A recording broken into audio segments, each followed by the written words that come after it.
All right, so Miss Garcia had to come outside today because I'm washing the dishes inside, and I was getting ready to read, and I thought, well, that's going to be a lot of noise, and we can't have that. That's just too much noise. So I came outside, and I'm sitting on my patio, and I decided that I would read to you guys. And it's been a little while, so I just wanted to kind of review. We've only read chapters 1 and 2. And we learned in chapter 1 that Annie and Jack went back out to the treehouse. And then they got to the treehouse and they learned that there was nobody there, and they talked about what they had seen at the last place that they visited. They talked about the Tyrannosaurus Rex and how the treehouse moved.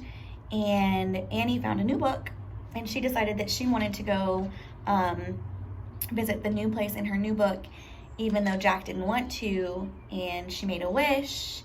And if you remember, they ended up in a new place, and that new place had a castle. And at the very end of chapter 2, Annie was getting ready to go down and go and investigate and examine the castle, even though Jack did not want to. So, chapter 3, Across the Bridge. Annie was under the tree, looking across the foggy ground. "The knight's riding toward that bridge, I think," said Annie. "The bridge goes to the castle." "Wait, I'll look it up," said Jack. "Give me a flashlight." He took the flashlight from her and pulled the castle book out of his pack. He opened it to the page with the leather bookmark. He read the words under the picture of the knight. "This is a knight arriving for a castle feast. Knights wore armor when they traveled long and dangerous distances. The armor was very heavy. A helmet alone could weigh up to 40 pounds. Wow, Jack had weighed 40 pounds when he was 5 years old, so it'd be like riding a horse with a 5-year-old on your head. Jack pulled out his notebook. He waited to take notes, and as he'd done on their dinosaur trip, he wrote, "Heavy head." What else? He turned the pages of the castle book. He found a picture that showed a whole castle and the buildings around it. "The knight's crossing the bridge," said Annie. "He's going through the gate. He's gone." Jack studied the bridge in the picture. He read, "A drawbridge crossed the moat. The moat was filled with water to help protect the castle from enemies. Some people believe crocodiles were kept in the moat."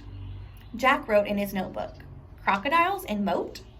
"Look," said Annie, peering through the mist. "A windmill right over there." "Yeah, there's a windmill in here too," said Jack, pointing at the real picture. "Look at the real one, Jack," said Annie. "Not in the book." A piercing shriek split the air. "Yikes," said Annie. "It sounded like it came from that little house over there." She pointed through the fog. "There's a little house here," said Jack, studying the picture. He turned the page and read, "The hawk house was the inner ward of the castle. Hawks were trained to hunt other birds and small animals." Jack wrote in his notebook, "Hawks in hawk house."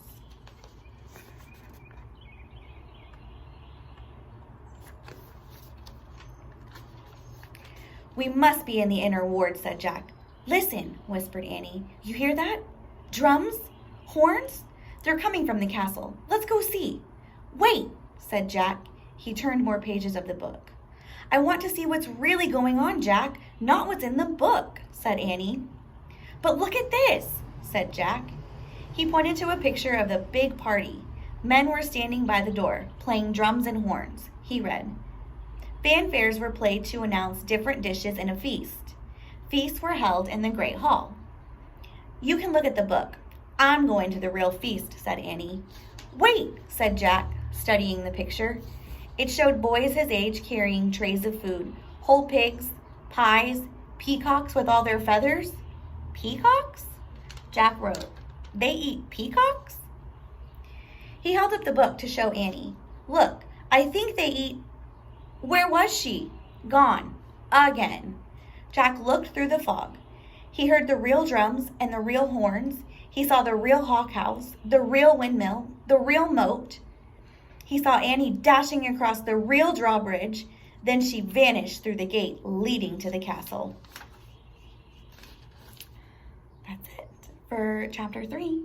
So hopefully you enjoyed that, and we're going to read some more this week too.